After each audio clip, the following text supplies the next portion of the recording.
Oh, say. The following is a local resident producers program. The program content is the sole responsibility of the producer and does not necessarily reflect the views or policies of CATV2, Oshkosh Community Media Services, the City of Oshkosh, or Time Warner Cable.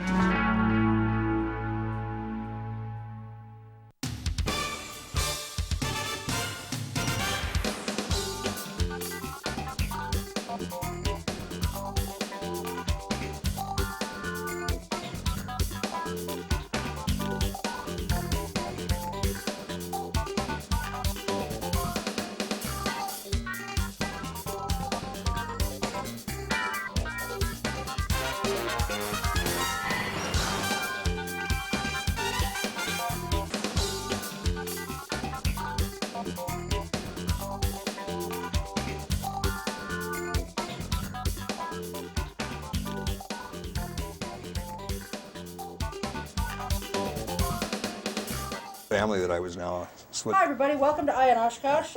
We didn't realize we were coming to you quite this early. So anyway, we're going to get to the brunt of the show now. Dan Rylance and Cheryl Hentz here, and we're welcoming two folks to the show this evening, Liz Lynch and Jared Erdman. They're both parents with children who go to Oaklawn, and of course with an Oaklawn school referendum coming up in just a few months, we thought it would be a good, appropriate topic to discuss.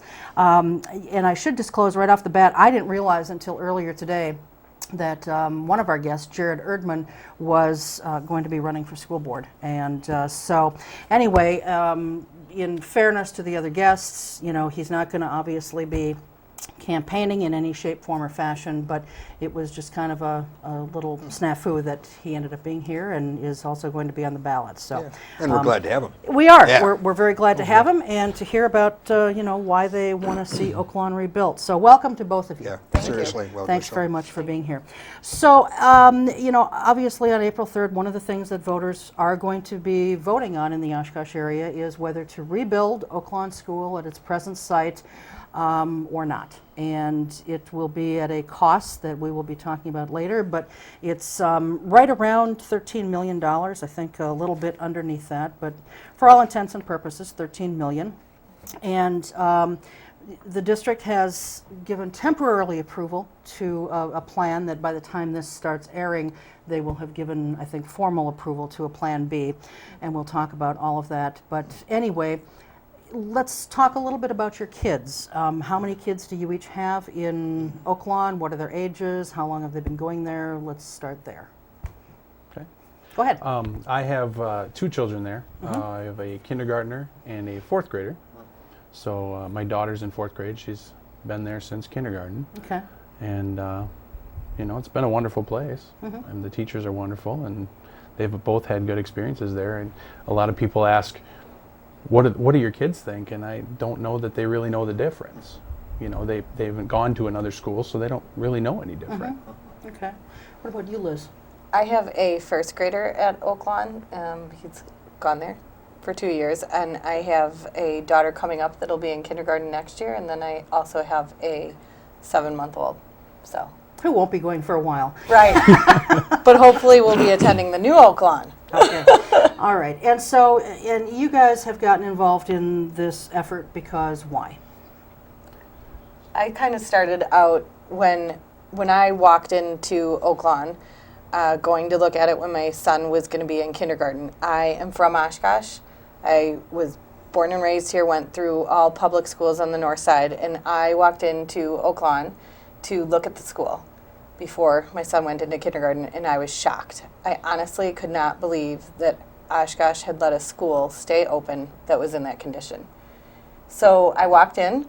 My husband's from Chicago, went to all Catholic schools in Chicago in the city, and I went home and said, give me 1 year. Just give me 1 year, because I know public schools in Oshkosh are better than this. And I felt like I was going to get it done. I didn't realize the history that Oaklawn had. It took me until December of that year to understand all of that and start going in front of the board. And the following year came and my son was going into first grade and he didn't want to leave, so I said, I've got 1 more year. And then that's where Jared and other parents started getting involved. So it kind of started with me. Okay. Well, you talk about the conditions, and I think, we've certainly heard about the conditions, but why don't you tell us what the conditions are that you saw, that you found to be so appalling? Sure. The very first thing that I was appalled with was the library, and I hate to even use that word. It is a corner of a classroom. Most of the classroom is used for the computer lab. And in a corner, there are 6 shelves of books. There is not one table. There is not anywhere for a child to sit down and read a book. That shocked me. I went to Emmeline Cook. There's plenty of room there. There was more room when I was younger without computers. But so that was the first thing. And then the second thing was just the feel of the original section of Oaklawn is very cold. It's dark. The lighting is horrible. The hallways are smaller. And you can look up and see all of the old leaks. You can see leaks like paint stains from the ceiling. So just the feel of the building. The classrooms are much smaller. Okay. Does it currently leak? Because that's what we've heard. Yes, there was just a leak. The snow that we had in November, this past November, about 3 or 4 days after it snowed, it had started melting. Okay. And the leaks came through so badly in my son's classroom, actually, that it was pouring through. I walked into the school to bring in snow pants because I didn't have any. And I brought some snow pants in for my son and walked into water pouring through the ceiling, the janitor running with Visqueen to cover books.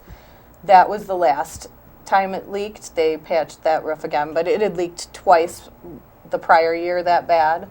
So it's continually leaking. Okay. Jared, what do you feel about the conditions over there? What has your experience been?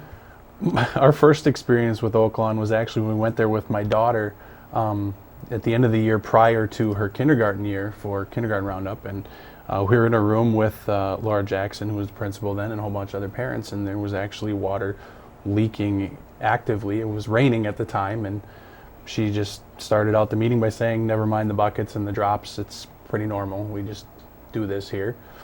And then we moved on with that, and it was kind of an odd experience. My involvement really stemmed from my wife. I guess I would credit her with that because she just kept pushing me. I would complain about something, and she'd say, "Well, get involved, go do something, get involved." So I showed up before the meeting in November when the board came to Oaklawn to listen to the parents, and I had started talking with Liz and some of the other parents and just trying to figure out what we were going to do. Okay. The school board originally considered 2 referendum proposals, rebuilding Oaklawn on its current property or at a new location on County Road A, and Oaklawn parents immediately rejected that County Road A option. And that's why the board, a month and a half ago, authorized this $13 million referendum. And now we've got a Plan B.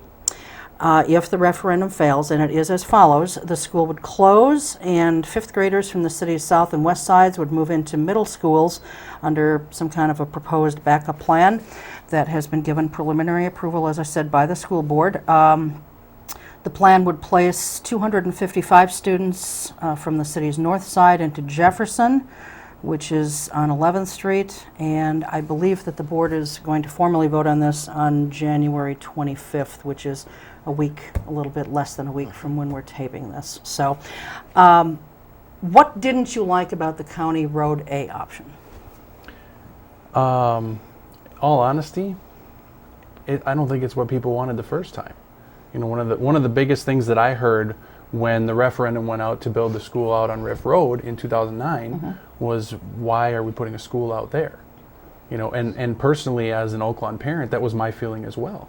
My wife was on one side of the fence and I was on the other side saying, yeah, I think we do need a new school, but why would I want my children to get on a bus when we live in town and ride a bus to go out to the country to go to school when they currently go to school 3 blocks from home? And I think there was a lot of that sentiment out there and probably lost a lot of traction just based on that fact alone.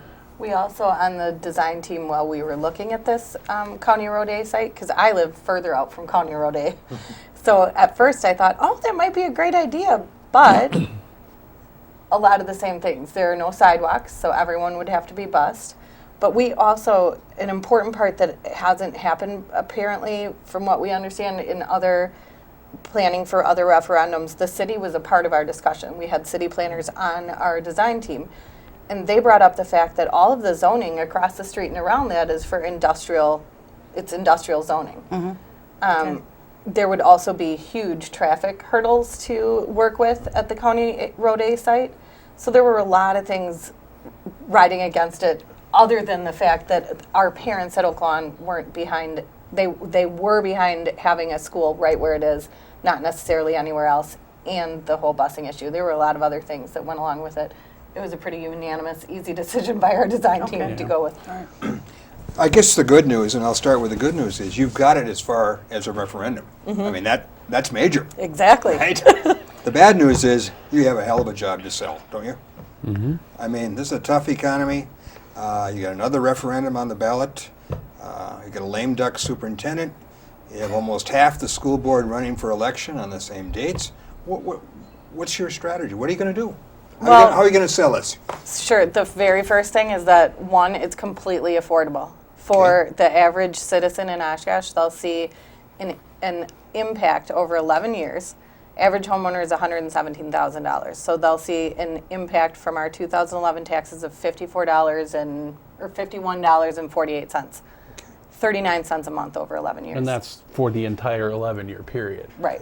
You know, that's the additional money on top of what we pay now. So that impact for a brand new school on our north side is minimal. Okay. Making education equal in our city, I think that's really important. So every time that I speak to someone and I give them all the facts, I haven't had a person yet tell me that this isn't a good decision. So. When you talked about a tough economic time right now, but that kind of in a way makes it a good time to do this because a lot of costs involved in doing this project are lower than they would have been, say, 4 years ago, or maybe 4 years down the road. You know, the other thing from an economic standpoint is, our school system very much directly impacts the value of all of our homes in this town. If we look at something like this alternative plan, it's probably functional, but who's going to want to move to Oshkosh if you live 2 blocks from a school, but your kid rides a bus for a half hour to go to school on the other, 12 blocks away or whatever it is? Well, can I just follow up on that? Oh, absolutely. A moment? Yeah. In all fairness, I don't think that it would take a half an hour, and I know you're probably just being facetious here, but I mean, this, for a city of 60-some thousand people, I think you can get pretty much anywhere relatively quickly in town. And, I mean, I had to change schools and I've told this story on past shows for different things. When I was in elementary school, I went to Roosevelt, and I had to go to a different school for 1 year. And, we hear this argument all the time, can't have our kids going to a different school. It's going to disrupt this, it's going to disrupt that. No, some people would differ with this, but I think I turned out pretty fine. It didn't screw me up at all. Yeah. And I made new friends, and a lot of my old friends went with me, of course, in fairness, because the whole school was closed for that time period. This would be something a little different, where some kids are going to go one place and some are going to go another. But, I mean, could we not just redraw the boundaries and be done with this? No. And the reason I say no is because currently the room we have in the schools with Oaklawn open, we are already not comparing to our neighboring districts. Nina has their kindergartens capped at 20 kids. Ours are at 24, and when you look, we have kindergartens sitting at 25 and 26. Winneconne's kindergartens are at 19 with an aide in the classroom with them. And like I said, ours are at 24, 25, 26. So closing Oaklawn and bringing the kids into the other schools, physically we could probably squeeze them in there, but we'll compare even less to our neighboring districts. So when you look at the amount of kids has been leaving Oshkosh each year to go to open enroll to other districts, I can't imagine that is going to slow that rate down if we put even more kids in every school. And there's also the issue of room to grow, which we really, if we do that, if we close another school in our town, we lose that room to grow. Well, I don't think we're growing, though. I mean, the School enrollment enrollment is down, isn't it? It's been going down steadily since 2008. With open enrollment and so forth, and kids going to the districts. And this district is getting such a black eye because of all these other issues. And I think that's another reason why some people are leaving the district. So, it would be nice if we could grow the district, but I'm not sure that it's going to grow. I think that a way to ensure that it doesn't grow is to continue closing schools and keeping that negative light on our school district. How can you make this a citywide yes vote rather than just an Oaklawn parent yes vote? Are you going to try to have people in every school working? Are you going to have a citywide organization? Maybe We you could actually talk a are- little bit about that. Sure. We've already met with every PTO except for, I believe we have 2 other PTOs that we have meetings scheduled for coming up. We elementary, started right? there, elementary PTOs. We started there because that's what we knew. We're from Oaklawn, we know elementary, so we started there, but we're going to be talking with community groups everywhere. We have time set up at the senior center, at different churches through town. We're talking to OEA, so we definitely have groups set up across the entire community that we're going to talk to. Now, when you say we, is this the design team? Is this the parent group? I mean, who is this that you mean when you say we? So it's a bit of a mix. We've now Okay. combined together. Okay, And we've all got right. a mix of the design team and the parent group. And actually, I can't even call it the parent group. We're calling ourselves Oshkosh for Oaklawn because within this group, this Oshkosh for Oaklawn group, we have an enormous support from retired teachers from Oaklawn and parents who had children that went there Yeah. years and years ago that are coming out to support this. So. Well, and I will say this, we've seen a lot of referendum questions on the ballot over the years. You guys do seem very mobilized, and so I'll grant you that. Maybe other things too I'll grant you, but that much for sure. It's early in the program. Take it. Yeah, it is. No, I mean, I will give you guys a lot of credit for that because it takes a lot to get out here and do this kind of thing. And so kudos to you for doing that. Obviously you feel a great passion about this. Dan alluded to the other referenda issue that there is, and that's a 60, what is it, 66? I heard 66 million. Yeah, Is that? 66 million Yeah. for Fox What I Valley know, Tech. yeah. And so we're being asked for 11 cents a month here, and whatever that's going to equate to here, and then there's other taxing authorities that show up on our property tax bill, and nothing ever seems to come down. So it may seem like just 11 cents, in the tiny picture, but when you look at it more globally, we could be potentially seeing our taxes go up a lot. And for someone who's on a fixed income, that may make the difference in some cases of them keeping their home or not. So I do think it's going to be a tough sell, especially when we've got people so anti-everything school in this community and in a lot of the state. Yeah. Can I say something? Yeah, go ahead. I've never voted against a referendum for schools. I've lived in 4 different communities. I have 4 kids. I have 6 grandkids. So I'm going to vote for it. I mean, I just, from my background with kids going to different schools, and I think you have some pluses. I think the turnout maybe will be higher because of the presidential primary, although it's also possible that by April it'll be over with because we have all these other primaries before. But I do, and I think new voters probably are a better voter for you to deal with than the traditional ones that always vote no on these things. So I think turnout will be more. But you've got a cluttered ballot. You've got school board, you've got common council, you've got Winnebago County, 2 referendums, and the presidential primary.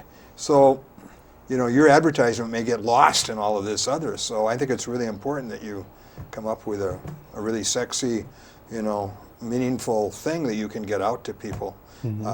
Because I'll be throwing away garbage on my mail probably at least a month before this. If you come with something that's different, or you come to my door, I think that's a better approach than all this stuff that we're going to get. I'm already getting. I don't know about you. I got 2 yesterday, and so I urge you to. But I think it has to be a clever approach to what you want to do, because I think there's a lot of competition. But I'm going to vote for it. That is something we talked to hear. about. I Thank mean, you. I think there is going to be a big emphasis for us as a group citywide to get out and actually just get in contact with people rather than sending you a bunch of junk in the Right. mail, and you might get 1 or 2 things, but Right. you Yeah, know, you I got mean, some, but- some campaigns you get something every day in the mail. Yeah, I'm just like you, Yeah. recycling bin, and then I go in the house. right. We had a big discussion actually at one of our meetings because half of the group, we had 2 completely different demographics, a younger group and an older group. And the older group was saying, we need that information. The younger group was saying, we throw it right out, Yeah. just email us. So Yeah. we've got a lot of different Newspaper was ideas. another one. Yeah, I'm really big on clever things to get. First time I ran for legislature in North Dakota, one of my guys who was running with me, he was running for Senate. His last name was Orange. And it was, I mean, it's just perfect. He said, why wouldn't you elect an orange rather than a lemon? And I mean, it's just so it's so visually easy to do that. Now, I don't know what you can do with Oaklawn, but if you can come up with, you know, something simple, not more than 1 sentence, and something about Oaklawn, you know, push it, because people have short memories, and short headlines, you know, make a difference. I don't know whether you can come up with I an can orange. see the wheels already turning Yeah, here. but you gotta, I mean, get a good advertising person on your campaign, because advertising is very, very important. And do you guys have like a Facebook page set up, or what's the story there? There will be. Okay. Yeah, well, Yes, yeah. it's in progress at the moment. I Okay. think there'll be a website and a Facebook page. The Facebook page, you can currently go on and like the Facebook page. Okay. It's Oshkosh for Oaklawn. Okay. It isn't currently bringing new news, but it will be shortly. Okay. Actually, by the time this airs, I'm hopeful that it will Okay, be. so Oshkosh for Oaklawn. And, you know, tell us a little bit about how the proposed new school compares to what you have right now. Obviously, you won't have ceilings leaking, and you won't need buckets on the floor. Right. You know, but in size and stature, I mean, give us a kind of a snapshot view. It's got a great design. I mean, it's nothing over the top, but it's a nice traditional design that'll fit in with a somewhat mid-aged neighborhood pretty well, and hopefully make, you know, a nice improvement there. It's got a full range of special ed facilities, which we are currently lacking. We have special ed students right now that should be going to Oaklawn who go to other schools because there's no place for them. We have a set of twins who one goes to Oaklawn and the other unfortunately cannot go to Oaklawn because Oaklawn can't meet their needs. So they're separated. And you know, for me, I think that's a big thing. I think you need to have that ability to include that entire group. It's something like 305, the number of children who actually should be attending Oaklawn, you know, according to the attendance boundaries, and yet the population is 263. Just can't accommodate Is there a it. flat roof on this school? I don't know. I think what it's pretty much flat. It You know, has it just just- the it just- On the slightest current pitch. school, It you just mean? slays me. They're all flat, On the- and they no, all the- leak. on the Oh, the new proposed one. The school new one. is- The new one. No, is the new one flat? No, because it's got they talked about having all of the I hope not. workings Right. for a school inside Portions are the- and portions the- aren't. Okay, Yeah. well, some improvement, because most of them are flat. You know. The other thing that the new school has that I love for the north side of the city is a full-size gym, Okay. because a lot of times, especially with the younger kids, and I'm guessing it goes on through middle and high school, is you end up driving to the 20th Street Y to do a lot of activities with your children. Sure.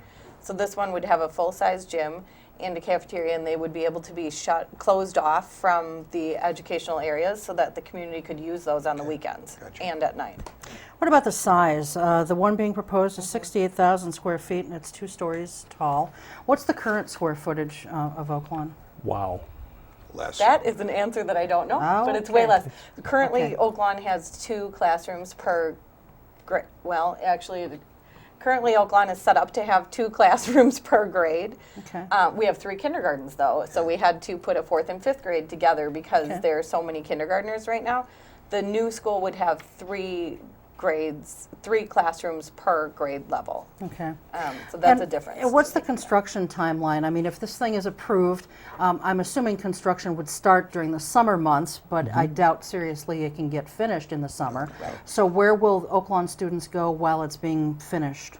The school should be ready for students the fall of 2013. Okay. And right now it looks like probably half the grade levels would be able to remain on the current site in a portion of the building that would be left remaining.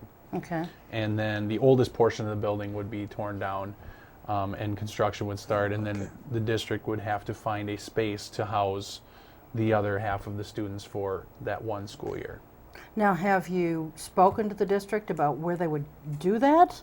They've talked to a couple of different churches, the Algoma United Methodist, I believe it's called, Okay. where Reed children went to school when Reed was being redone. They've talked to that church, and then Okay. also the church where our kids went when the roof leaked so bad, Okay. right down the street from Oaklawn. They've spoken to that church and gotten some information so that they're prepared if it. And I know that one has an excellent facility. They have nice sized rooms to use. They have a common area, They can, plenty of for 1 space year to for a play. new school, that's not going to be Yeah. too Yeah. tough. Yeah, that'd be the easy part. You know, I don't know if you guys know the answer to this, but you know, I mean, we've all seen construction projects, and just about every single time there's cost overruns, and you know, you have to put in change orders and this, that, and the other. What assurances are being put in place, if any, to ensure that, okay, if the voters approve this, by God, it's not going to run more than this, and if it does run more than this, where's that money going to come from? I don't know the exact answer, but I would assume there must be some sort of a legal avenue for that, because the wording is, you know, bonds to secure bonds in the amount of $12,995,000 not to exceed. The architects put I believe it was either $400,000 or $600,000 buffer Okay. for any change orders that came through. So that was at the end there. So it could within- potentially run underneath the It could. $12,995,000 Yes. that the referendum's actually going to be for. Exactly. Some 13 contracts, Well, there would be good news. That would be great. That'd be some great contracts give an incentive for being done early as well. Yes, yeah, So, you know, so, might okay, get down to 12.5. could be. Some of All the right. other Sounds good to things me. that I've questioned is the potential of donors. Are there any corporations or you know, people who would want to be a donor to the cause? Well, along with that, you know, kind of on those same, the same level, you know, are you looking at a capital campaign at all, or because this is more of a public thing, are you not looking at a capital campaign? We Oh, yeah. definitely need to raise money. We Yeah. have to have money Yeah. to advertise, and we've raised quite a bit of money so far. But if anyone is looking to donate, they can find us on Facebook for now, and we'll get them the information. Yep. We definitely need the money to advertise, yeah. All right. So your timeline, again, just kind of briefly tell us what your timeline is as far as how you're getting the word out, where you're getting the word out to, and that kind of thing. I know you kind of did that a little bit ago, but just in our last remaining minute here, what's your timeline? So we're continuing from now to go in front of community groups. As it gets closer to April, we will be doing a door-to-door campaign. We're setting up the people that are volunteering for that. We've also got yard signs, and we're gathering names right now to find out where we'll be putting those yard signs. And we've got information. We're gathering contact information for phone calls the couple of days beforehand. So Okay. All right. We'll probably do things, you know, maybe offer rides, things like that, you know. To voters, you mean? Sure. If Okay. they need- All right, yeah. Gotcha. Okay. All right. Terrific. Well, good luck. Thanks. Thank you. And it's, you know, again, hats off to you. It's a monumental task, and I think you guys have your work cut out for you, but we appreciate your being here, and good luck. thank you. Thank you. All right. luck. We're going to take a very short luck. break. When we come back, Dan and I are going to talk about his recent trip. I think you've probably noticed he's been gone for a while, and we're going to find out where he's been and what in the world he's been up to. So we'll be right I can back. hardly wait.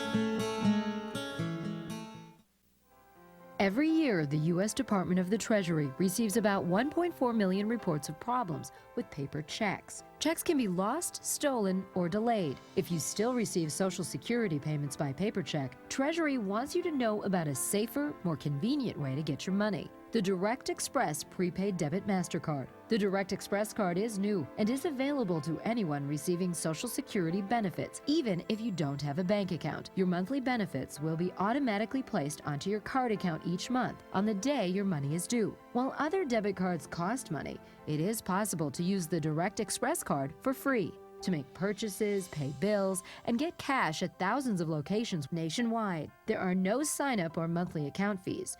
No more waiting for the mail or worrying about lost or stolen checks. Call 1-877-212-9991 or visit www.usdirectexpress.com.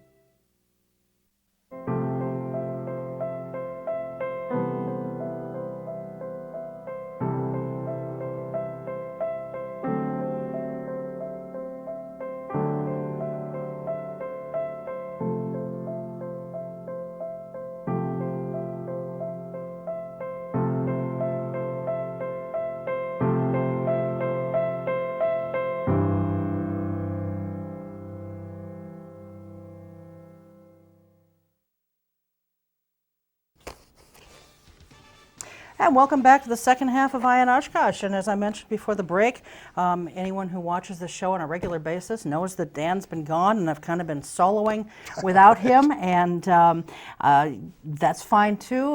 But I enjoy it when he's here. And so welcome back. Thank you very much, Cheryl. Good to be back. Traveling, you were Yeah. gone And for I'm the glad you holidays. missed me a little bit. I always miss you, Dan. that's good. I miss our conversations, and I miss having your smiling Yeah, face yeah. and your insight here. Thank you. Because I think you add a lot to the show. But Likewise. you left.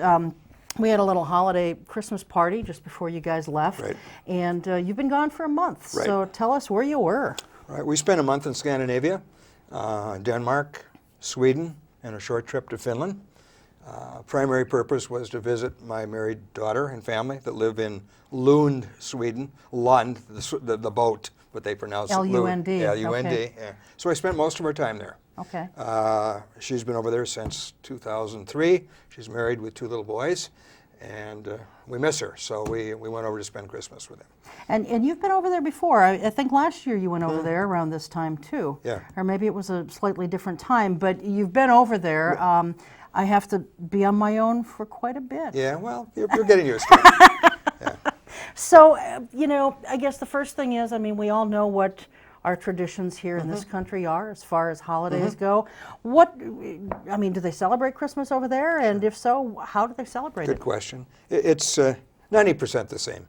The Scandinavian countries are all Lutheran, Christian countries. Okay. Although they're no longer state churches, the state doesn't pay for their churches anymore. I would say the big difference is that everything shut down for 3 days, both for the Christmas holiday and the New Year's holiday. I'm talking about all the stores. I'm talking about newspapers. Wow. Everything. So, if you didn't have food or whatever you needed for the holidays before, you weren't going to get it during those 3 days. I Now- thought that was different. That is different. Now, for example, what if, here, I think Walgreens was open the whole time. Yep. Which, you can look at that in 2 different ways. Some people that I've talked to have said, they're pretty miserly, they're greedy and they're out there, constantly trying to make a buck. And yet, on the other hand, if you have a need for something last minute, or you need a prescription filled, they're there, at least in the one location. So I guess there's a couple different ways to look at that. So if everything is closed down over there, what do you do if there is an emergency that should come up? Can't answer that. I don't know. 7-Eleven store was open if you needed Okay. a quart of milk or something. Okay. But gas stations were open. Public transportation was open. You could still take a train or a bus Okay. somewhere. There were no drugstores open. So I don't know. Maybe go to the emergency room in the hospital. I have no idea. Yeah, okay. Well, at least here, I think most of our hospitals have their own pharmacies. yeah. So maybe, of course, that would be a tremendous expense. But we're going to talk about that in a little bit, too, because, Okay. I know that they have, national health care over there, Right. too. So we'll talk about that. What kinds of foods do they eat Good during the question. holidays? pretty standard. Both the New Year's and the Christmas, you start with warm red wine with almonds and raisins in it. And it's called glögg. The Finns put a shot of vodka in them as well, but the Swedes don't do that. All right. But you know, a couple of those to begin with, and usually with little ginger cookies, usually in the form of hearts. So that's how you start with. The main meal is always buffet. They don't. We're talking about the first main thing is Swedes live on herring. So you might go up to the buffet table and there might be 10 different varieties of herring, each in a different sauce, maybe a mustard sauce, maybe a tomato sauce, whatever. And they have little shots of different things that correspond to the different flavors of the herring. And you better not have more than one or two because you probably won't get further along in the meal because they're pretty heavy. But that's how you start the meal. Swedish meatballs, always. Boiled white potatoes, plain, no gravy. That's pretty standard. No gravy with anything. Ribs maybe. Variety of breads. Kind of skinny on the dessert. Okay. Not much on the dessert. New Year's was a little different. We had lobster, which is one of the few things that's cheaper in Sweden than it is here because of the sea. Champagne, that sort of stuff. But pretty standard, I think. Okay. Yeah. No gravy. How about the taste? Is it bland? Is it seasoned? We tend to do a lot of seasoning here in this country. With no disrespect to Scandinavians, I would say it's a little on the bland side. Okay. Yeah. All right. Yeah. Meatballs are very good. Boiled white potatoes with nothing is kind of bland. Yeah. Yeah. You know, I'll have one, but I'm not gonna. I want mashed potatoes. You can always, season it up a little bit by putting a little butter or margarine on it, I guess, but or some salt or pepper. Usually serve beer or wine with the meal. Oh, that'll take care of it. That'll take helps, away some of the blandness. A lot of good beers. So, how long has your daughter been living over there? You said 2003. Okay, so 9 years, coming up on 9 years. Let's talk a little bit about her life over there. How did she come to even meet? Did she meet someone who lived there? She was working in a sports bar in Kansas City. Okay. Trying to make it in theater. And Sebastian and 3 other Swedes were over trying to redo the Sprint cell phone computer business that they had hired out someone else and it fell apart. He's a senior engineer for Sony Ericsson, but he was working for someone. So they were over there for a couple of months. And how love hits. You see someone in a bar. We had an exchange student from Sweden years back, so Mecca knew a little Swedish. So when the 4 Swedes came in and started flirting with the barmaids, and she threw back some Swedish words. That was all it took. That's all it took. So he kidnapped her and took her back to Sweden. And they have an 8-year-old boy, Oliver, and a 4.5-year-old boy, Jeremy. And I imagine that's got to be tough for you and your wife, having your daughter live so far away. And it's tough for any immigrant. Yeah. It's tough. She's the only member of our family living in a foreign country. Of course it's lonely. She has a big support help. Sebastian comes from a very large family, 6 siblings, which is very unusual for Swedish for that sign. But yeah, her main language is Swedish. She said, "Dad, I'm losing my English accent." And then she would talk for a paragraph. Am I losing it? And of course, no, you haven't lost it. But she feels she is. Yeah. She works in a Swedish environment. She's a statistician for the medical school. So all of her daily dialogue is in Swedish. So, I think it's hard. So she's had to take lessons then, or has she just sort of picked it up as she's gone? Picked it up. You're supposed to take four. Tough. And she has 2 degrees in statistics from a Swedish university. Okay. So, but she's fluent in Swedish. Okay. But she said, that's not my native language. Some days I'd like to put my head down on the table and just listen to English because it tires me. So. Well, maybe you could send her a tape of yourself talking. I'm sure that would play well. Weather, and this is a good topic for today because as we tape this, it's very frigidly cold out there. When I think of Sweden, I think of, at this time of year especially, I think of cold. And yet, you see a lot of not quite pornographic films, but you see a lot of risque type pictures of Sweden, and people don't have a whole lot of clothes on sometimes. So what's the weather like over there? The weather is not cold, the weather is wet. Wet. I think okay. that's a better adjective. It's Okay. wet. It's wet all the time. It can rain any day. Okay. Anytime. Like in Seattle, it can rain a lot there. Yeah. It's not warm in the sense that the warmest days in the summer might be 70. Okay. But it's not cold in the winter. It was in the 30s every day we were over there. But almost always a little rain every day. Maybe an hour here, hour there. Okay. So never leave home without an umbrella. And you were there from December? Middle of December till the middle of January. Okay. Now, as far as nudity and all of these films that you grew up on, Swedes are very prudish, as are most Scandinavians. But they're Really? naturalists. Okay. You know, if you only see sun for a couple of weeks in the summertime, you know, they have no hesitation about shedding clothes to go swimming or something Yeah. like that. But they're pretty prudish in a sexual sense. Okay, so the nudity that we may have seen or be familiar with is because they're nudists, as Yeah, opposed they to would- exhibitionists or someone who's just flaunting what they Yeah. have. Because They would say they're naturalists. Okay. Yeah, another word for, but they would not like the word nudist. Okay. Yeah, that's too. That's another one of those politically correct things. It used to be like nudist Yeah. colonies or whatever, and now it is naturalists. Yeah. Give you a good example.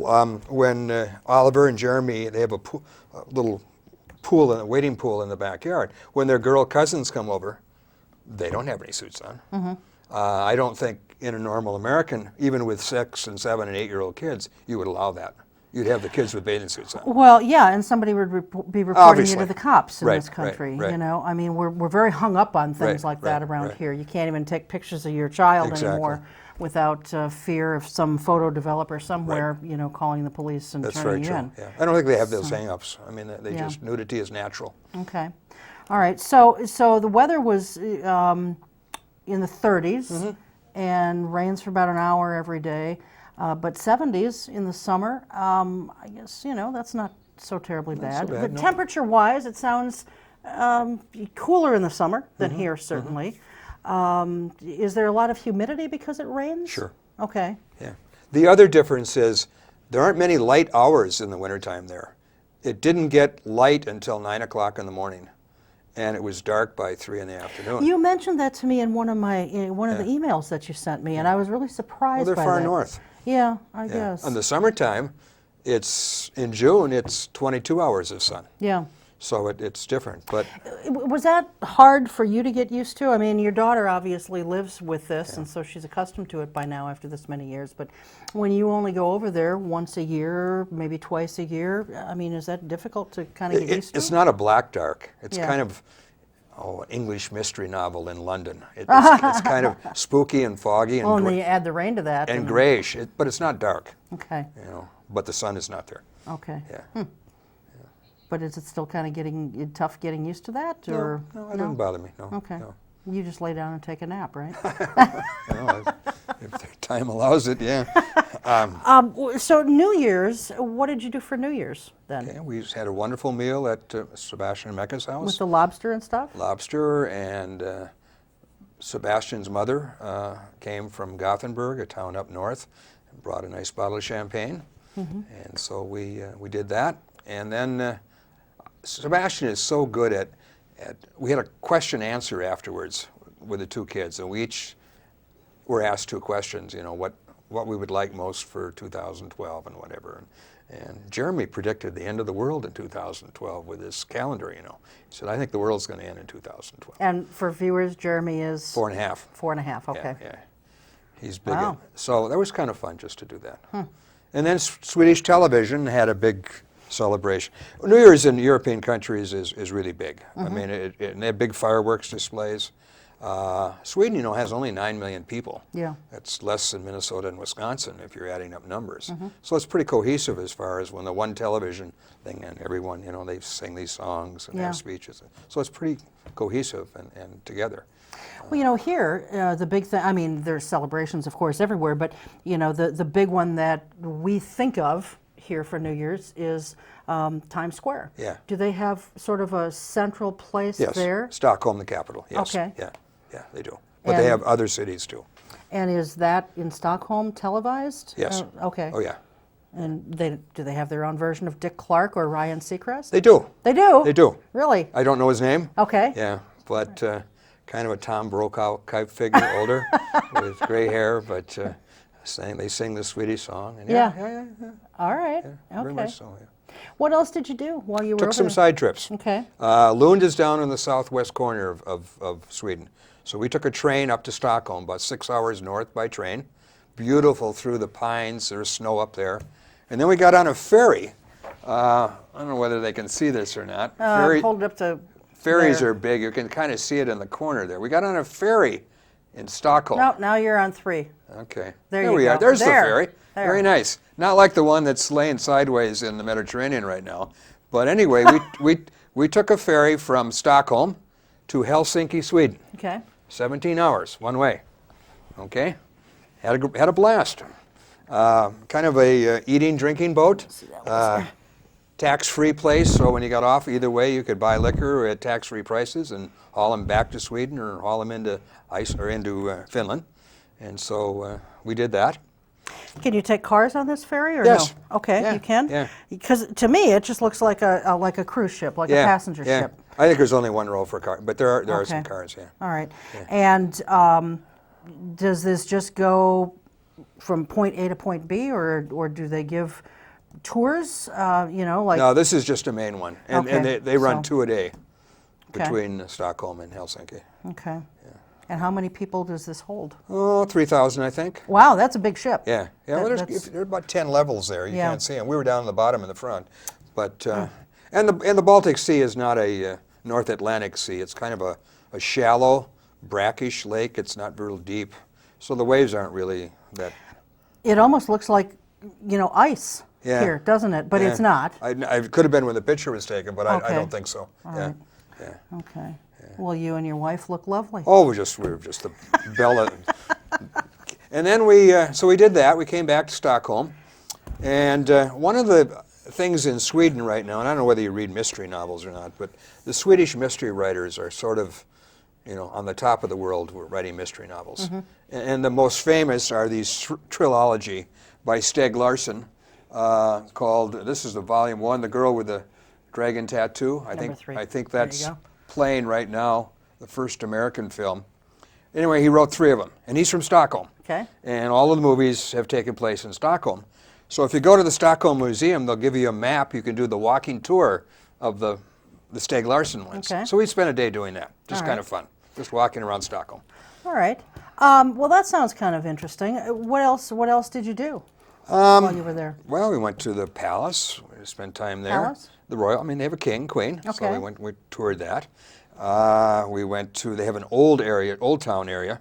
We spent a day just walking around there, drinking a lot of glögg, because it was served everywhere. Yeah. Went out to eat a couple times. We had a room on a boat, so we had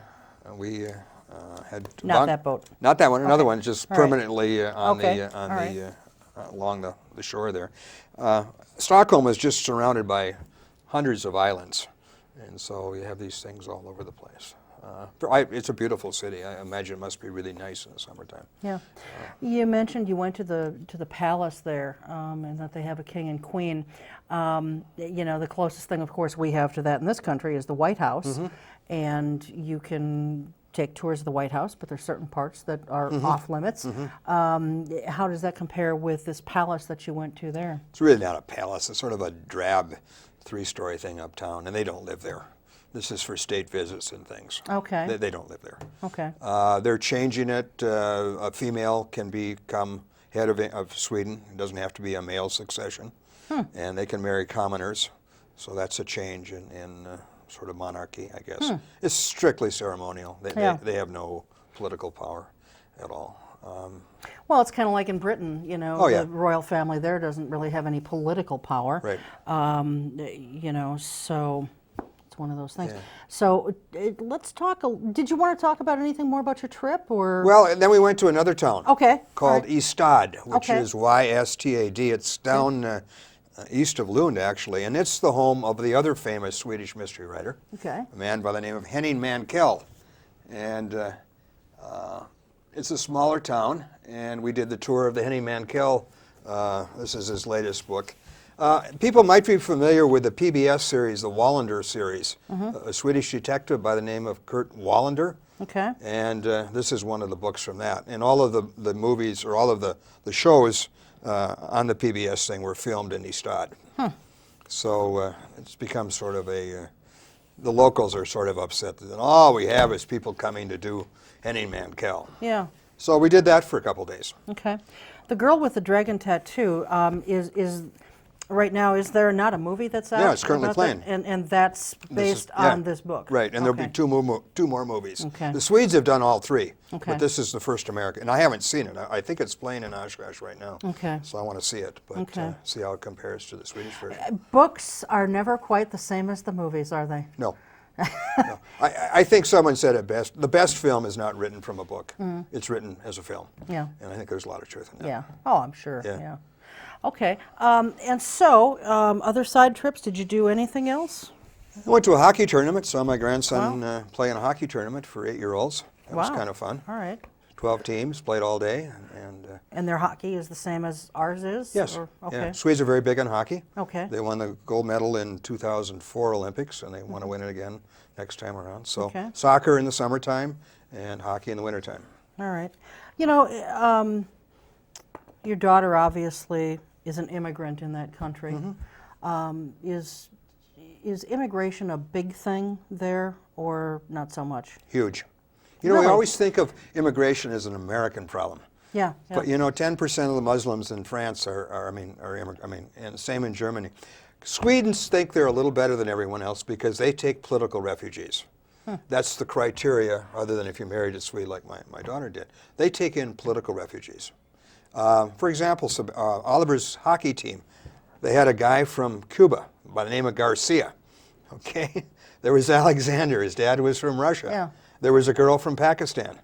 So they take in a lot of political refugees. And that's, they wear that high, that they are, and they ask me, how many refugees does the United States take from Iraq? I said, I don't have any idea at all. We take 25,000 a year. And we weren't even over there in the Wow. war. You know, we take care of political refugees. So, Well, other than that, I mean, I'm assuming that that's the biggest, where the largest amount of their immigrants come from? well, they started in the 70s when Yugoslavia broke down, so Yeah. all of those countries are more or less. The big problem now is not immigration, it's integration. The Muslims in particular are not integrating into Swedish society, and Swedish society is not making an attempt to integrate them into Swedish society. So what kinds of problems is that causing? Riots, Yeah. beginning of real right-wing political parties running for office. They've concentrated them in one city, Malmö, which is near Lund. They should have dispersed them more. But they really refuse to be assimilated. But they get free health care the minute they land. They get all of these things. And so part of the idea of immigrants is we need more people in this country because we are a very socially engineered, socialistic country. Yeah. And we need more people to contribute to it so we can maintain this standard of living. Yeah. And they're not working, so they're not contributing. Denmark has already closed their doors. Norway never really opened them. So there's a real tension in Sweden whether they're going to go back. They're not going to let as many in as they have in the past. Yeah. Well, let's talk about that socialized medicine or national health care. You know, I mean, that's been such a subject of controversy here for many, many years in this country. You know, I don't know that we'll ever see that, but you hear arguments against it because people say, oh, you know, you're going to have to wait forever for health care and this, that, and the other. You know, your daughter has lived there for almost 9 years. You've been there plenty of times, and you are someone, I think, Dan, who pays a lot of attention to stuff like that. What's your impression of national health care? Depends on what medical service you want. Okay. For my daughter and her family, and Sweden has the lowest infant mortality rate in the world. They are very concerned about having healthy babies. Okay. So she had a midwife delivered her baby. The midwife visited her every month for a year and a half. Okay. The state pays her and Sebastian $150 per month per child until they're 18 to make sure that they have enough to eat or whatever in case they don't. Okay. They're very, very concerned about that. Are there, I mean, does everybody have national health care? Okay, so there are no private insurance companies Oh, there then are a lot, because where- if you broke your back, you and I had knee surgeries, Yeah. the regular health would not pay for that, or you would get not good service. So So you have, is it recommended then that you get private health care? Absolutely. In addition to? yes. So what good is the national health care then? If you have to have a private health care or private health insurance? Well, everyone doesn't have it. Yeah, But yeah. I'm just saying, if you had a real serious Yeah. issue, you probably should have to have it. You don't have to have babies or raise kids. Family medicine is incredibly good. So if you don't have private health insurance and you need a knee or a hip replaced, you're just out of luck? Yeah, maybe go to another country, pay for it. I don't know. Okay. Yeah. But you're not going to get it done there? Get it done, but not as well, and you'd be on a long waiting list, which Okay. is what the complaint you raised. Okay, Yeah. all right. What if you have something more serious? Say you have a kidney that fails, or you have a heart attack and you need something done right away? My kidneys and heart were good. I have no idea. Okay, so I mean, I can't answer that. okay. Yeah, I mean, and I don't have any family experiences over there Yeah. that I could answer that. Well, I thought maybe your daughter would have, or you would have seen like news reports or something like that on it. So, okay, all right. I know one of her daughter-in-law or sister-in-laws who lives up in Gothenburg had a serious back injury from racing horses, and they didn't do a good job on her back surgeries. You know, they okay. should have gone somewhere else. All right. Okay. All right. Sweden's future. You know what? You talked a little bit about some of the political stuff that's happening now. Where do you see this going in the future? Sweden is pretty well off. It's one of the few countries that, you know, this is a small country. They only have 4 banks in Sweden, so they can control things, and it's socialized. So they get any trouble, they re-regulate. They have their own currency. They're not under they're part of the European Union, but all the Scandinavian countries except Finland have their own currency. So they don't, they're not as affected as much by it. Yeah. But they're high-tech manufacturing. I'll give you a good example. Yeah. Facebook is moving to Sweden. You mentioned that on a show, I think, in fact, I? before you left. All right.